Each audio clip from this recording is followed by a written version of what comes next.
হঠাৎ করে দেখি কবরে বিকট আওয়াজ, কবরের মধ্যে ধোঁয়া।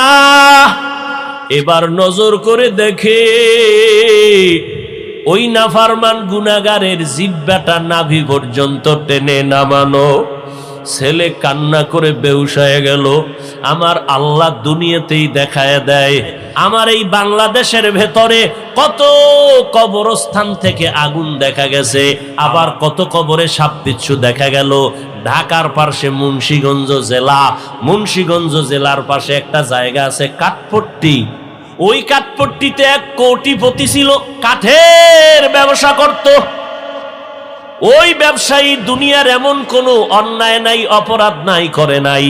মসজিদের জন্য টাকা চাইলে গালাগালি করত, যাত্রা প্যান্ডেল করতে গেলে টাকা ঢাইলা দিয়া দিত।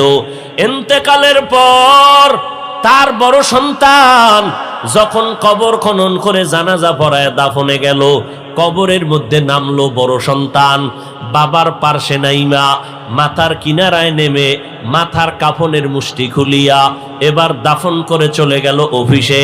কান্না জড়িত কণ্ঠে বসে আছে চুপচাপ। হঠাৎ করে তার পকেটে ছিল টাকার বড় একটা বান্ডিল, খরচাদি দিবে কর্মচারীদেরকে। হঠাৎ তাকায় দেখে পকেটের মধ্যে টাকা দেখা যায় না। কোথায় গেল টাকা? সন্দেহ 100। আমি যে কবরে নামছি ওই জায়গা আমার 1000 টাকার বান্ডিল পড়ে আছে। কবর থেকে টাকা উঠান দরকার, এই টাকা নষ্ট করে লাভ নাই। লোভ কারে কয়? কয় যে যত টাকাওয়ালা তার লোভ তত বড়, যে যত টাকাওয়ালা তার অভাব তত বড়। বুঝেননি? কিচ্ছু বুঝেন না, না দুনিয়া বুঝেন না আখিরাত বুঝেন। এবার লোকজন নিয়ে গেল কবর খনন করিয়া টাকাটা উড়াইতে। কবর এক পার্শ্ব থেকে যখন মাটি সরাইয়া হালকা একটু ফাঁকা করলো, হঠাৎ করে দেখে কবরে বিকট আওয়াজ, কবরের মধ্যে ধোঁয়া। চিল্লাইয়া সবাই দৌড়ায় গেল। এবার আলেম ডাইকে আনছে, উলামায়ে কেরাম আইসা দোয়া পড়লো, ধোঁয়াটা কমলো। এবার নজর করে দেখে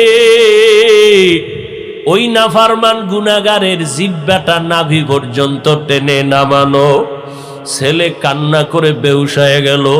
আমার আল্লাহ দুনিয়াতেই দেখায় দেয়। 2013 সালে আমি হজে গেছি, তার আগের সাল কত? 2012 সালে আমার ওস্তাদ মাদানীনগর মাদ্রাসায় পড়ায় এখনো। হুজুর হজের থেকে আইসা 13 সালে বললেন, ও বাবা, আমাদের কাফেলায় যখন হজে গেলাম, ঢাকার জমিনের একটা বড় লোক সন্তান